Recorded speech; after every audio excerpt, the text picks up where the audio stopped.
아멘. 오늘 말씀은 사도행전 1장 8절입니다. 네, 우리 김동진 청년 나와서 성경 봉독해 주겠습니다.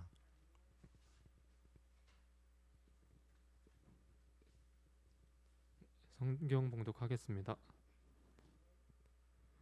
오직 성령이 너희에게 임하시면 너희가 권능을 받고 예루살렘과 온 유대와 사마리아와 땅 끝까지 이르러 내 증인이 되리라 하시니라. 아멘.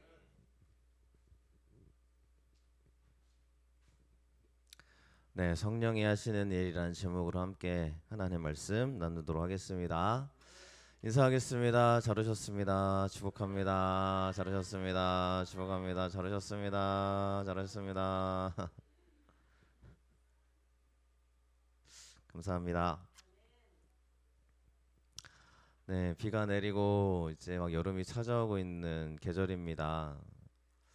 비가 내리는 걸 볼 때마다 여러분들 어떤 마음으로 비를 보시는지, 또 함께 그 가운데 여러분에게 주시는 하나님의 위로하심이 있었으면 좋겠습니다. 비는 뭐 여러 가지 기상적인 측면에 의해서 예보를 하죠. 예보를 합니다. 그런데 틀릴 때가 많아요. 왜 틀리는지 아시죠? 네, 기상청에 있는 분들은 늘 이렇게 예민하게 이렇게 반응하고 계신다고 그때 한번 뭐 TV나 이런 걸 통해서 들은 적이 있는데, 바뀌는 게 너무 수시로 바뀌기 때문에 이 기상의 예보를 그냥 말 그대로 예보라고 해요. 틀릴 수 있다. 그러니까 그 대신 이게 그들의 예보니까 대비를 하여라, 뭐 이런 의미라고 하죠. 아시겠지만 태풍이 찾아오게 될 겁니다. 태풍의 이동 경로를 예보하지만 그대로 이동하지는 않습니다.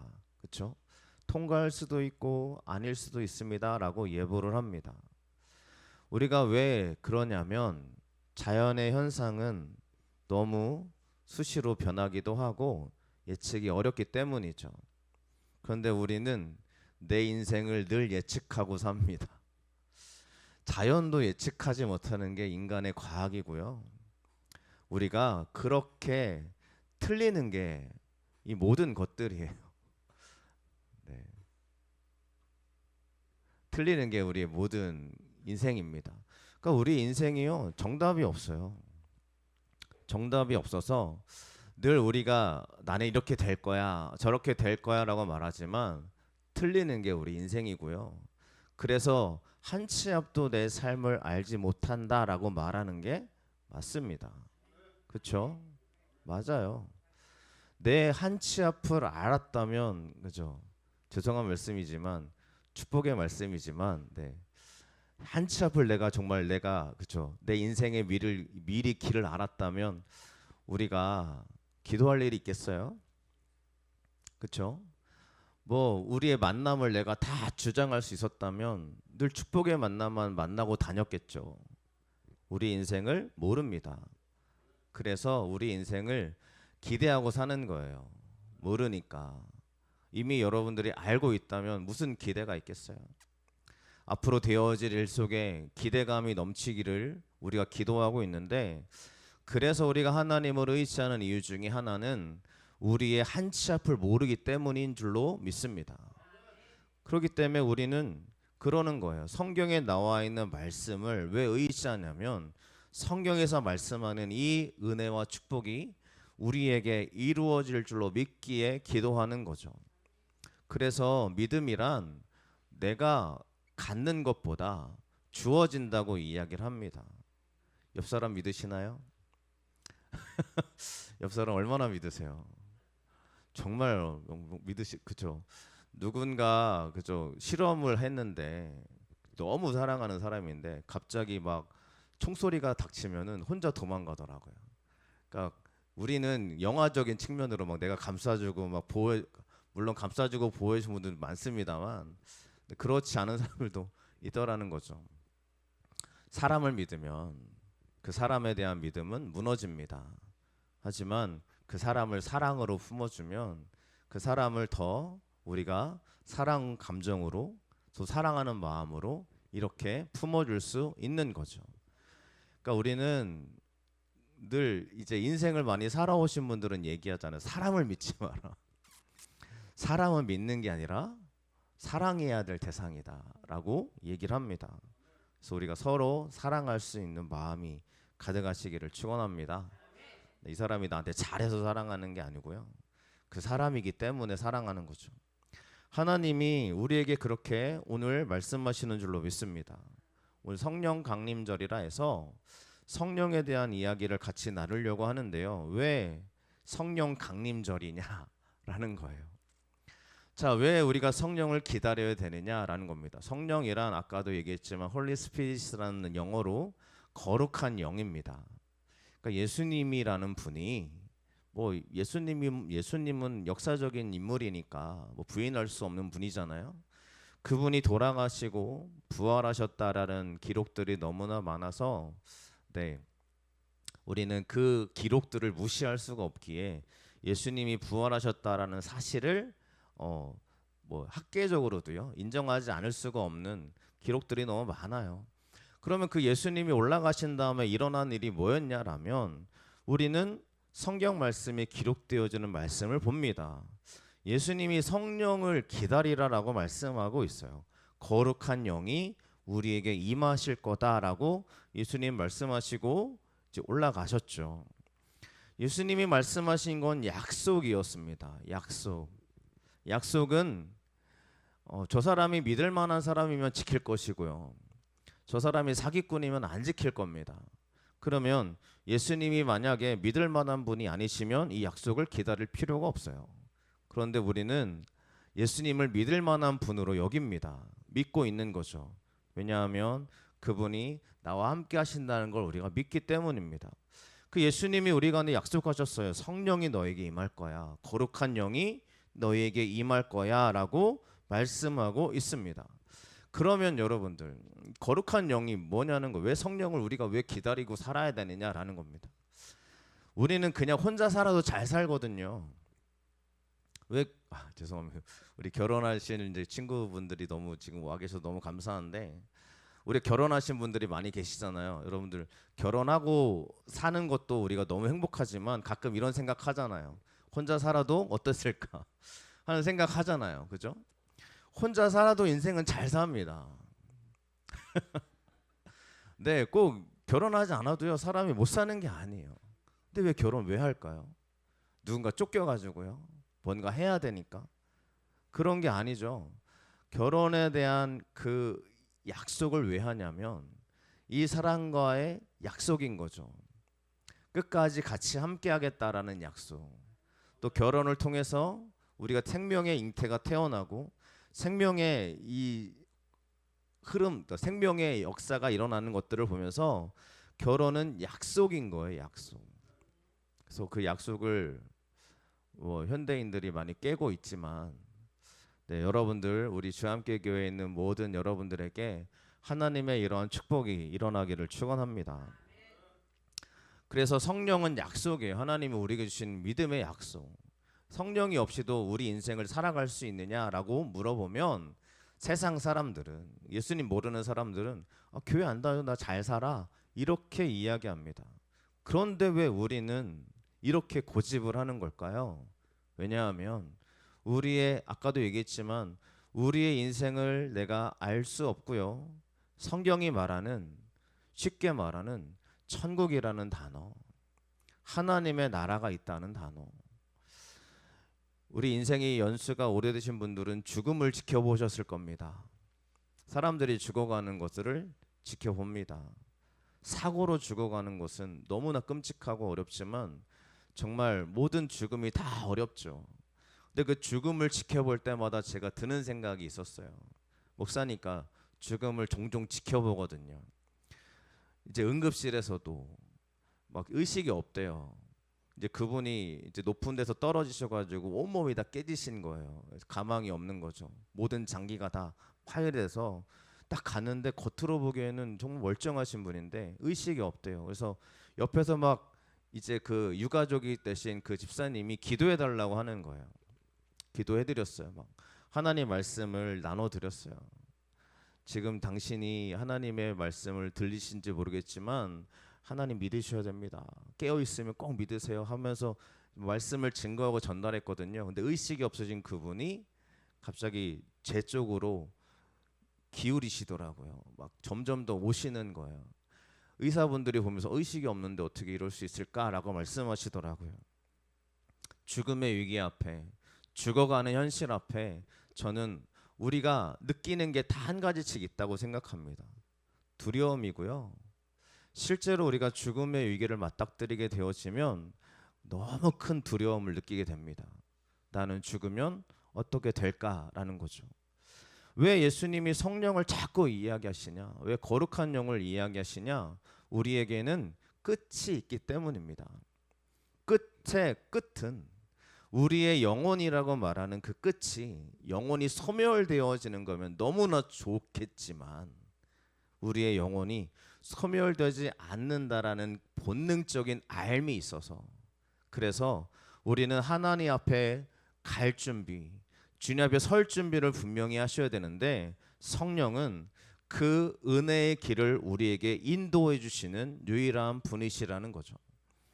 제가 너무 어려운 말씀을 드렸는지 모르겠지만 자 보시면 예수님께서 에베소 교회에 하시는 말씀이 있어요. 잠자는 자여 깨어라 그랬습니다. 잠자는 자가 있다는 거예요. 영적으로 잠들어 있는 사람들. 그래서 이 잠자는 자가 누구냐면요. 성경 말씀을 보면 이렇게 이야기할 수 있어요. 회칠한 무덤, 빨간 글씨 보이시죠? 잘 보이시라고 구분해 놨는데 겉으로는 아름답게 보입니다. 겉으로는 문제가 없거든요. 근데 속에는 썩어 있는 사람들이 있는 거죠. 이게 잠자는 사람이라는 거예요. 겉으로는 문제가 없습니다. 그 사람들이 누구냐면 서기관들과 바리새인들이라고 말하는데 오늘날로 말하면 교회 잘 다니는 사람들인 거예요. 예수님 잘 믿는다고 말하는 사람들이 겉으로는 멀쩡합니다. 우리요. 겉으로는 아무런 문제가 없이 멀쩡해요. 착해 보여요. 전혀 문제가 없어 보여요. 우리가 한 사람 한 사람께 돌아보면 아무런 그죠? 저 사람 보면 너무너무 신실해 보여. 그런데 그 신실한 사람이 속이 썩어 있다면 잠들어 있는 사람이죠. 이런 사건들이 얼마나 많아요. 교회 안에서도요. 정말 신실해 보였던 중직자, 여기서 말하는 중직자는 뭐 장로님들, 권사님들입니다. 중직자가 너무 맨날 새벽마다 기도하시더래요. 맨날 기도한대요. 그래서 그 사람이 막 주변 사람들 돈을 빌리고 다닌 거예요. 나를 믿어라. 나는 그럴 사람이 아니야. 다 돈을 빌리고 다녔는데 결국은 도망쳐서 잠적해 버리고 사라져 버리는 이런 일들이 막 일어나잖아요. 겉으로는 문제가 없어 보입니다. 그래서 이 잠자는 자라라는 게 누구냐면 우리 유명한 목사님 중에 웨슬리 목사님이 계시거든요. 감리교의 모체라고 말할 수 있는 그분의 말인데요. 잠자는 자가 누구냐면 이렇게 착각하는 사람들이라는 거예요. 영적으로 병들어 있는데 나는 괜찮아라고 착각하는 사람들이 잠들어 있는 사람이라는 거예요. 죄의 사슬에 묶여 있는데 나는 자유해. 나는 아무리 죄를 지어도 상관없어. 이렇게 살아가는 크리스천들이 있다는 거예요. 이게 예수 믿는 사람들에게 하는 말이에요. 예수 안 믿는 사람들에게 너 영적으로 병들었으니까 너 지금 건강하다 착각하고 있는 거 이게 아니고요. 예수 안 믿는 사람들에게 하는 말씀이 아니라 예수 믿는 우리들에게 하는 말씀이에요. 죄의 사슬에 묶여 있어요.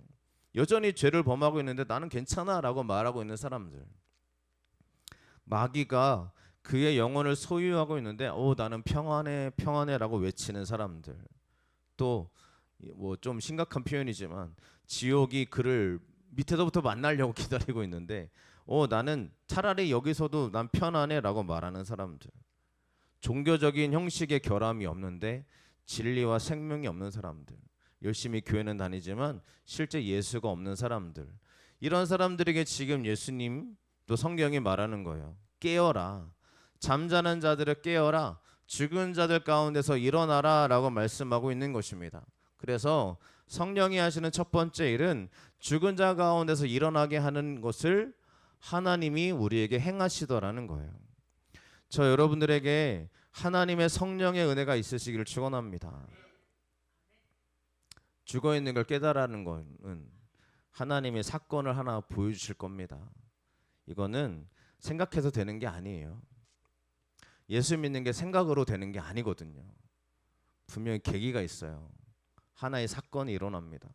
그 사건 속에 여러분들 안에 예수라는 단어가 떠오르신다면 하나님이 여러분들을 찾고 부르고 있는 중인 줄로 믿으시기를 축원합니다. 그 사건이란 매우 다양합니다. 다양한 사건 중에 여러분들에게 찾아오시는 주의 은혜가 있어요. 그래서 우리는 그래요. 내 생각으로는 절대 예수를 믿을 수가 없어요. 저도 그랬고요. 저는 목사 자녀로 태어났기 때문에 어렸을 때부터 우리 아이들처럼 그렇죠? 우리 아가들이 여기서 찬양 같이 불렀는데 기도해요. 하나님 얘를 만나 달라고서 감사하게 우리 아이들은 어렸을 때부터 뭐 수련회는 아니지만 캠프를 찾아다니면서 기도하고 찬양하는 아이들의 모습들이 좀 있어서 그래도 우리 아이들이 하나님에 대한 믿음이 생겨나고 있는 것 같습니다. 근데 저는 어렸을 때부터 목사 자녀로 태어났으니까 늘 강요당했어요. 너 목사 아들이니까, 그죠? 너 예수님 믿지? 그러면 믿죠 하고 대답을 해야 돼요. 근데 제가 점점 자라다 보고 성인이 되고 이제 중학생, 고등학생이 되면서 늘 제 마음에 드는 생각이 뭐냐면 예수 믿는 게 뭔지를 모르겠더라고요. 그래서 우리 아이들한테 가끔 물어봐요. 예수 믿는 게 뭐냐? 이렇게 물어봐요. 우리 아이들한테도 좀 제가 물어봐요. 여러분들에게도 늘 스스로 질문하시길 바랍니다. 내가 왜 예수를 믿지? 내가 왜 예수님을 믿고 있지? 한번 질문해 보세요. 그러면 답이요. 어떤 답이 나오냐면 내가 예수님을 믿는 게 아니라 그 예수님이 나를 붙잡아주고 계신다는 답이 나와요. 왜냐하면 저는 초등학교 4학년 때 예수님을 만났다라고 고백하거든요. 그때 예수님 앞에 내가 목사가 되겠습니다라고 선언을 했어요. 그 사건이 너무 명확해도 지금도 기억이 나요. 그러니까 이게 사라지질 않는데 그때로부터 제가 믿음으로 살아왔어야 되는데요. 아무도 저를 그렇죠 스스로 해야 되는데 그러다 보니까 제가 많이 어려워진 거죠. 이 머리가 자라다 보니까 예수님이 계신지를 모르겠더라고요. 그러다가 사건이 일어납니다. 한 사건. 제가 신학생이 되어서 예수님에 대해서 정말 목사로 살아야 되려면 예수님을 내가 진짜 믿어야 되는데 제 마음에 그런 게 없어요. 그냥 하루하루 살고 있어요. 확신이 없어요.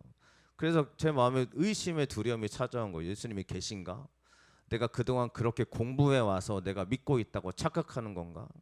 하도 많이 들어왔으니까 예수님이 계시다고 들어왔으니까 그런가 보다 하고 내가 생각했나? 그때부터 하나님 앞에 더 기도하기 시작을 했습니다. 더 찬양하기 시작을 했고요. 그러다 진짜 예수님이 제 안에 찾아와 주셨어요. 그게 이제 성령의 역사라고 늘 얘기를 합니다. 웨슬리 목사님도 그 얘기를 해요. 웨슬리 목사님도 믿음의 확신 없이 선교사로 선교 나갔다 오시고요. 믿음의 확신 없, 그러니까 믿음에 대한 이런 고백이 없이 열심히 기도 많이 했대요. 근데 갑자기 자기 안에 의심이 찾아온 거예요. 나 예수님 믿는 사람인가? 그러다가 성령의 역사하심으로 말미암아 그 인생이 변하게 되어지는 게 자기 저널에 기록되어져 있어요.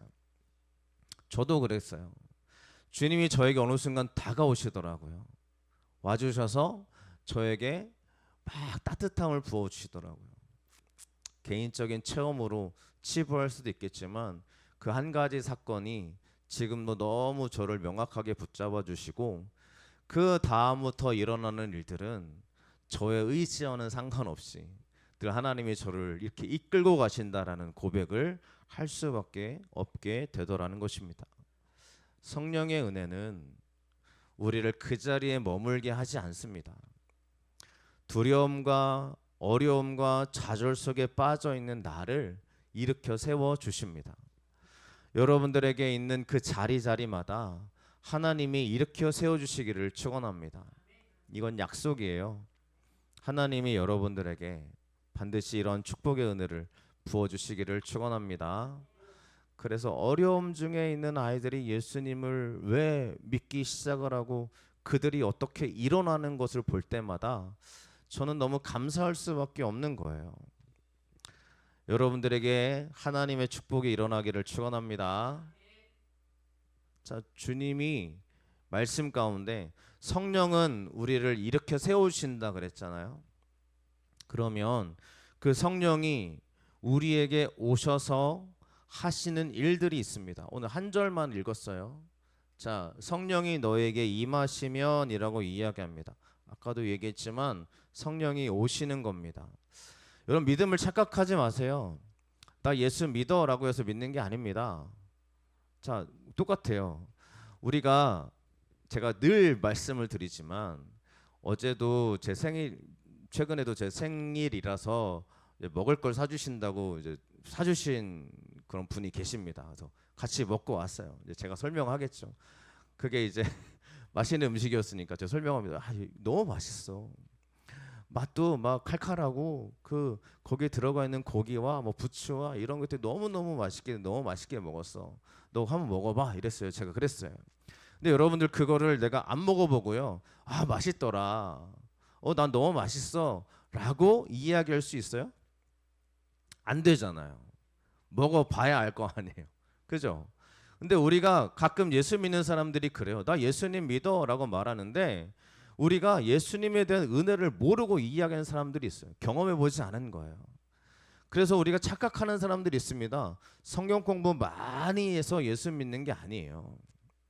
내가 뭔가 지적으로 동의한다고 예수 믿는 게 아니라고요. 그래서 교회 안에는요 그런 사람들이 있어요. 내가 시작하는 사람들이 있고요. 하나님이 시작하는 사람들이 있어요. 여러분들에게 하나님이 시작하는 게 진짜 믿음이라는 걸 아시기를 축원합니다. 주님이 나에게 오시고 나를 만져주시는데요. 어떻게 만져주시냐면 사람마다 달라요. 어떤 사람에게는 너무 감사가 흘러넘쳐서 주님이 나를 사랑하시는 게 너무 확실해 라고 말씀하며 고백하는 사람들이 있습니다. 근데 이 이야기를요, 야 주님이 너 얼마나 사랑하는지 몰라, 너 주님이 너 사랑하셔 라고 해서 되는 게 아니에요. 옆 사람이 너무 사랑스러운 사람, 그죠? 더 사랑스러운 사람이잖아요. 내가 항상 내가 널 얼마나 사랑하는지 몰라 라고 얘기해 준다고 그게 느껴지는 게 아니에요. 이 사람이 날 위해서 뭔가를 해주고, 우리 아이들이 이번에 제가 한 달 전부터 우리 아이들한테 얘기했어요. 우리 아이들을 뭐라고 하는 게 아니고요. 며칠 뒤면 내 생일이야, 얘들아. 생일 선물 준비해. 왜냐면 그동안 안 했어요, 애들이 막 안 해가지고. 그래서 너 준비해, 안 하면 너 진짜 안 돼. 막 제가 막 강요를 시켰어요. 그랬더니 아이들이 막 그때부터 고민하기 시작하는 거예요. 뭐 해줄까? 제가 그랬거든요. 야 볼펜 한 자루라도 좋으니까 사와 그랬어요. 근데 그 아이들이 그러더라고. 아빠 볼펜 사주면 돼? 근데 제가 갑자기 심술이 나서 안 돼 그랬어요. 편지 한 통이면 되겠어? 안 돼 그랬어요. 근데 제가 기대 안 했거든요. 근데 갑자기 애들이, 제가 이제 전도하고 들어왔는데 애들 와 있더라고요. 그래서 와가지고 아빠 왔어 그랬더니 애들이 선물을 준비했대. 갑자기 케이크를 꺼내오는 거예요. 자기 돈으로 샀대. 28,000원 주고 샀대요. 그래가지고 내가 갑자기 막 기쁜 거예요. 왜요? 아무리 사랑한다고 말해주고 아무리 좋아한다고 얘기해줘도 표현이 없으면요 이게 느껴지지가 않는 거예요. 그러니까 우리 옆 사람을 늘 사랑한다고 얘기해주잖아요. 엄마 아빠가 내가 널 얼마나 사랑하는지 몰라라고 얘기를 해줘요. 근데 말로 되는 거면 말만 열심히 해주세요. 근데 말로 안 되잖아요. 안아줘야 되고 정말 이 사람에 대한 마음을 느낄 수 있게 내가 이렇게 해주는 게 있어야 되고, 그렇죠? 그게 나에게 다가오는 거예요. 성령이 우리에게 다가오시는 거는요 말로 되는 게 아니에요. 교회가 맨날 얘기합니다. 하나님이 당신을 사랑하십니다라고 말해서 이게 되는 게 아니에요. 하나님이 나에게 오셔야 돼요. 교회는 그런 곳이에요. 그러니까 이런 이야기를요 같이 고백해 주는 거예요. 내가 힘들고 어려울 때 주님이 나에게 찾아오셔서 이렇게 나를 인도해 주시더라. 너에게도 그런 일이 있기를 기도할게. 교회는 말로 되는 곳이면 말만 잘하면 됩니다. 그렇죠? 우리가 뭐 이웃을 섬깁시다라고 말만 하면 돼요. 근데 실제로 섬겨야 되는 게 교회잖아요. 우리 예배합시다라고 얘기합니다. 오늘도 여러분들 예배하는 자리에 와주신 여러분을 정말 축복하고 감사합니다. 우리가요 말로는 할 수 있지만 실제로 행동이 따라오는 건 진짜입니다. 행동이 진짜인 거예요. 너무 사랑하면 행동이 따라올 수밖에 없고요. 너무 감사하면 행동이 따라올 수밖에 없어요. 몸둘 바를 모를 정도로 따라올 수밖에 없어요. 그래서 여러분들에게 그러한 하나님의 임재하심이 일어나길 축원합니다. 우리의 이야기를 아무리 해도 소용없어요. 그 사람에게 주님이 찾아가 주셔야 돼요. 그래서 아무리 옆 사람, 그쵸, 우리 청년들한테 야, 하나님이 너를 얼마나 사랑하는지 몰라라고 아무리 얘기해줘도 소용없어요. 정말 주님이 우리 가운데 찾아와 주셔야 돼요. 이게 사건이고 이게 은혜라는 거예요. 근데 이 사건과 은혜는 하나님 앞에 나아갈 때 일어납니다. 주님 앞에 나아갈 때 일어날 줄로 믿습니다. 근데 특별하게 사도 바울 같은 사람들이 있어요. 이런 사람들은 갑자기 내 안에 주님을 찾아가고 싶게 만드는 사건이 일어나요. 그 사람은요 진짜 대단한 사람입니다. 정말 축복의 사람이에요. 내가 하나님을 모르다가 갑자기 주님 앞에 찾아갈 수밖에 없는 일이 일어나잖아요. 그러면 정말 여러분 그 사람은 축복의 사람인 줄로 믿습니다. 그 성령님이 우리에게 오셔서 하는 일이 뭐냐면 권능을 주신대요. 이 권능이란 힘입니다. 가능성입니다. 그래서 예수 믿는 사람들은 힘을 얻습니다. 그러니까 예수님을 진짜 의지하는 사람들은 힘을 얻으며 나아가요. 다 그럴 줄로 믿습니다. 그래서 여러분 절망의 순간에도 우리가 힘을 낼 수 있어요. 너무 힘들어도 그 사람을 위해 하나님의 일하심을 볼 수 있습니다. 여러분 우리 교회가 작기 때문에 서로 기도 많이 해주시잖아요. 우리 어른들이 우리 반주자님을 위해서 얼마나 기도하는지 몰라요. 그죠? 이게 얼마나 감사한 일이에요. 그죠? 근데 이거는요 우리 교회 반주하기 때문에 하는 기도가 아니고요. 정말 이 한 사람을 우리가 사랑하기 때문에 기도하니까 아시겠죠? 무슨 의미인지 아시겠죠? 그러니까 여러분 우리 권사님들이 계시는데 얼마나 기도 많이 해주신지 몰라요. 여러분들 그게 우리에게 얼마나 큰 선물인지 아시기를 축원합니다. 하나님 우리 가운데 힘을 주시고 가능성을 주시는데 가능성이라는 거는 한 걸음 나아가게 하는 힘입니다. 한 걸음 더 나아가게 만드는 힘이에요. 우리가 지금의 시대에는 절망이 더 쉬워요. 포기가 더 쉬운 시대예요. 한 걸음 나아가는 게 얼마나 어려운지 몰라요. 왜냐하면 한 걸음 나아갈 수 없게 만드는 게 너무 많기 때문입니다. 이 세상은요 하나님의 힘을 의지할 수 없게 만들어 놨어요. 왜냐하면 사람에 의해서 움직이는 세상이기 때문에 사람을 의지하게 만들어 놨습니다. 그러니까 저 사람을 보면서 우리가 그 사람의 도움을 간구하게 되어지고 이 사람의 모습, 옆에 있는 사람의 모습을 보면서 얘가 잘 나가는 걸 보면서 내가 실망하게 되어지고요. 이렇게 되어져 있는 게 우리들의 이 세상의 흐름인 것 같아요. 하지만 하나님을 믿고 나아가는 사람들은 한 걸음 나아갈 수 있는 주님이 힘을 더하실 줄로 믿습니다. 여러분에게 한 걸음 나아가는 것이 얼마나 큰 은혜인지를 아시기를 축원합니다. 오늘도 한 걸음 살아갈 수 있는 거예요. 가끔 우리 목사님들이 저에게 물어봅니다. 잘 지내? 여러분들 서로에게 물어보죠. 잘 지내? 물어보시죠. 그럼 여러분 그 질문에 어떤 생각이 드세요? 저는 잘 지내라고 물어볼 때마다 제 마음에 새기는 게 있어요. 오늘 하루를 살자. 오늘 하루. 내일은 여러분들 내일은 어떤 일이 일어날지도 모르고요. 솔직히 말씀드려서 내일이 안 올 수도 있어요. 왜냐하면 30대 심장마비로 돌아가신 분들 굉장히 많더라고요. 갑자기예요. 갑자기. 내일이 안 올 수도 있어요. 오늘이 얼마나 중요한 시간이에요. 내일이 되면 또 오늘이잖아요. 그러니까 오늘을 사시기를 바랍니다.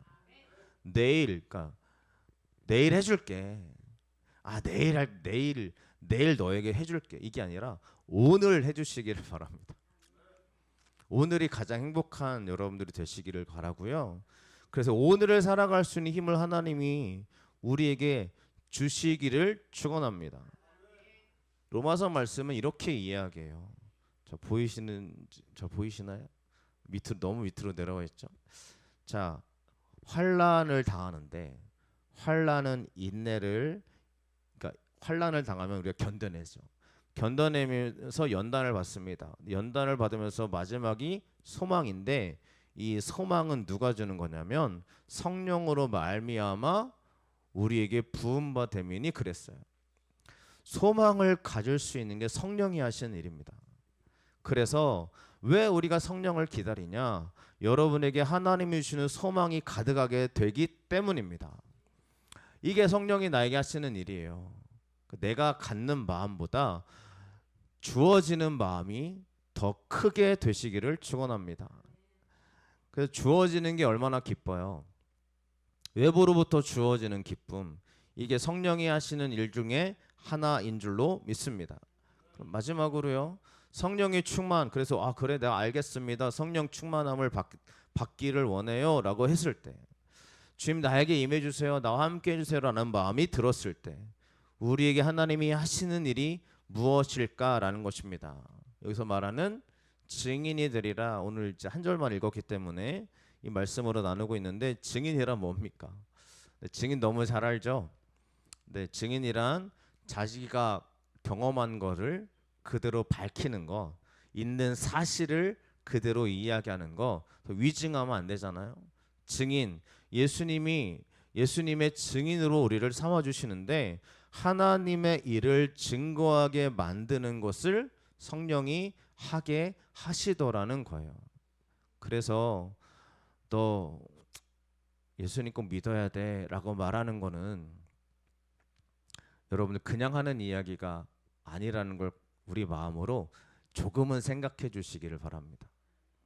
왜냐하면 내가 알고 있는 하나님이 너에게도 알기를 원해 라고 말해주는 그 말은 그냥 하는 이야기라기보다 정말 그래요. 저도 이제 전도를 하고 있고 지나가는 사람마다 만나면서 이야기를 합니다. 우리 교회입니다, 예수님 믿으세요 라고 얘기를 해요. 근데 그 말에 그분에게 정말 하나님이 그분에게 임했으면 좋겠다라는 마음으로 해요. 왜냐하면 내가 믿는 하나님이 가짜고, 제가 목사니까 여러분들 아셔야 돼요. 제가 목사니까 직업처럼 여겨서 여러분들에게 그냥 저 사람이 있는 지식을 전달하다 보다 이렇게 생각하시지 마시고요. 제가 목사인데 제가 하나님에 대한 믿음의 고백이 없이 설교하고 증거하면 가짜잖아요. 근데 내 안에 있는 하나님을 왜 자꾸 얘기를 드리냐? 이거에 대한 믿음의 고백이 우리에게 너무 확실하고, 주님이 나와 함께 하시는 그 은혜를 경험했으면 좋겠고, 정말 주님이 나를 붙잡아 주셔서 나를 이끌어 가신다는 그 은혜의 고백이 이 사람에게도 가득했으면 좋겠고, 그래서 하는 말이에요. 근데 저는 하나님 앞에 설 게 너무 분명한 사람이거든요.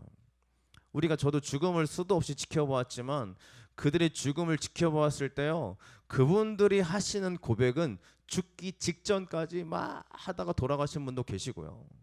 그런데 그 죽음 뒤에 일어나는 일들을 우리가 알 수 없지만 저는 믿거든요. 그 영혼이 하나님 앞에 반드시 서게 되어질 건데, 제가 여러분들에게 천국과 지옥을 여러분들 있는지 모르겠어요 라고 말하기 시작한다면 저는 그만 내려와야 되는 거죠. 하나님 앞에 서게 될 것이 너무 명확하다면 제가 계속 말씀을 드리는 거예요. 그 시간이 찾아오기 전에 후회하지 마시고, 하나님 앞에 서게 되었을 때 진짜 하나님 계셨네, 하나님 진짜 있었네, 나 그동안 어떻게 살아왔지, 그때 땅을 치고 후회하는 게 아니라, 제가 주님을 믿음으로 왔어요. 주님이 날 안아주시고 품에 품어주시는 그 충만한 은혜를 내가 믿고 고백합니다. 이게 고백이 우리의 진짜가 되시기를 축원합니다. 후회는요, 그러지 말걸 할 때 찾아오는 거죠. 근데 여러분들 인생을 후회할 때 되돌릴 수 있어요? 없어요. 내가 그때 그 선택을 하지 않았다면 이라고 해서 후회한다고 되돌릴 수 없어요. 이게 우리 인생이거든요. 근데 그 되돌릴 수 없다라는 걸 지금까지 수도 없이 경험해 왔으면서, 그죠? 수도 없이 경험해 왔으면서 어떻게 그분 앞에 서게 될 준비는 아무렇지 의심도 하지 않고 없다라고 살아갈 수 있겠느냐라는 거죠. 우리의 삶을, 후회하는 삶을 사지지 않기를 간절히 축원합니다. 우리가 왜 후회하냐면 기회가 있기 때문이라고 믿기 때문에 늘 우리는 기회를 인식하고 삽니다. 근데 우리 인생은 한 번뿐이에요. 다시는 돌아오지 않아요. 그 한 번뿐인 인생을 저에게도 똑같이 하는 말씀이지만 후회하지 않으시길 축원합니다. 이 사람은 단 한 명이에요. 내 옆에 있는 사람은 바꿀 수 없어요. 그렇기 때문에 이 사람과의 삶을 후회하지 않는 삶이 되시기를 축원합니다. 그런 우리가 될 수 있기를 축복합니다. 그래서 성령의 역사가 하시는 일은 우리 간단하게 세 가지 정도로 살펴봤습니다. 하나님이 우리에게 약속해 주신 거예요. 간절히 간구하는 사람에게 주님이 임하실 줄로 믿습니다. 그 주님이 나에게 임하시는 일이 권능을 주신다는 거예요. 한 걸음 나아갈 수 있는 힘을 주신다는 거예요. 그리고 하나님을 실제로 이야기할 수 있는 증거자로 삼아 주신다는 거예요. 성령의 역사가 우리에게 임하시길 간절히 축원합니다. 이 은혜가 있음으로 말미암아 우리 가득 흘러넘치시기를 축복합니다. 이 은혜로 고백하시길 축복합니다. 네, 오늘 기도하기 전에 우리 박규호 우리 늘 기도해요. 아시죠? 우리 청년이라고 해야 돼. 이제 뭐라고 해야 돼? 성도님과 네, 임지연 성도님을 위해서 기도하겠습니다. 그러니까 기도하고 이제 헌금으로 넘어가겠습니다. 네, 우리 앞에 저를 보시고 서주시고 손을 뻗어서 괜찮으세요? 네, 나오셔서 네, 저를 보시고 서주시길 바랍니다. 네, 여러분들 뒤에서 기도해 주실 거예요. 그래서 손을 뻗어서 기도해 주시길 바랍니다. 네, 같이 기도하겠습니다.